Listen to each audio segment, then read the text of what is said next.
பாகிஸ்தான் ஆக்கிரமிப்பு காஷ்மீர் பகுதிக்குள் அதிரடியாக நுழைந்து இந்திய ராணுவம் நடத்திய தாக்குதல் குறித்து விவரிக்கிறார் செய்தியாளர் விஷ்ணு.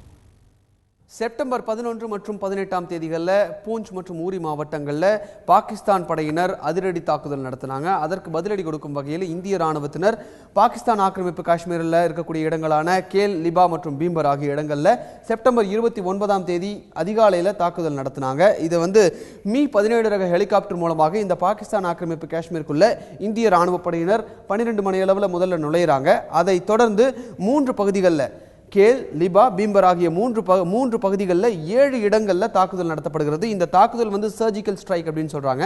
நான் சாதாரணமான ஒரு தாக்குதலாக இது இல்லாமல் குறிப்பிட்ட தாக்குதல், அதாவது தீவிரவாதிகள் யார் அப்படின்னு இனம் காணப்பட்டு அவர்களை மட்டுமே சுட்டு வீழ்த்தி விட்டு தாக்கிவிட்டு அங்கிருந்து வருவது. இதற்கு முன்னாடி இந்த சர்ஜிக்கல் ஸ்ட்ரைக்ல இருக்கக்கூடிய பிளஸ் அப்படின்னு பார்த்தோம் அப்படின்னா, அங்கு இருக்கக்கூடிய சிவிலியன்ஸ், அதாவது மக்களுக்கோ அல்லது பக்கத்தில் இருக்கக்கூடிய சொத்துக்களுக்கோ எதற்கும் சேதாரமாகாது. யார் டார்கெட்டோ அவங்கள மட்டும்தான் டார்கெட் பண்ணுவாங்க. அதை தொடர்ந்து அதாவது பாகிஸ்தான் ஆக்கிரமிப்பு காஷ்மீர், இந்த கேல், லிபா, பீம்பர் இந்த 3 பகுதிகளில் இருந்து 10 கிலோமீட்டர், அதாவது இந்திய எல்லைக்குள்ள இருக்கக்கூடிய 10 கிலோமீட்டருக்குள்ள வசிக்கக்கூடிய மக்கள் அனைவரும் அப்புறப்படுத்தப்பட்டிருக்கிறாங்க இதற்கு முன்னதாகவே. மேலும் இந்த தாக்குதலை பொறுத்த வரைக்கும் ராணுவ போர்ப்படை தளபதிகளினுடைய கட்டுப்பாட்டிலிருந்தே இந்த தாக்குதல் நடத்தப்பட்டிருக்கிறது. மேலும் 2016ஆம் ஆண்டை பொறுத்த வரைக்கும் இது மாதிரியான எல்லை தாண்டிய தீவிரவாதத்தை 20 திட்டங்களை இந்தியா முறியடித்திருக்கிறது.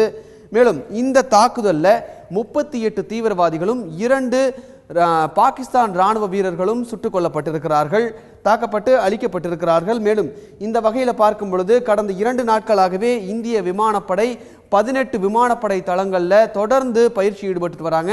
இது மட்டுமல்ல, இது மாதிரியான எந்த ஒரு தாக்குதல் சம்பவங்கள் வந்தாலும் சரி அதை எதிர்கொள்வதற்கு இந்திய ராணுவம் தயாராக இருப்பதாக தெரிவிக்கப்பட்டிருக்கிறது.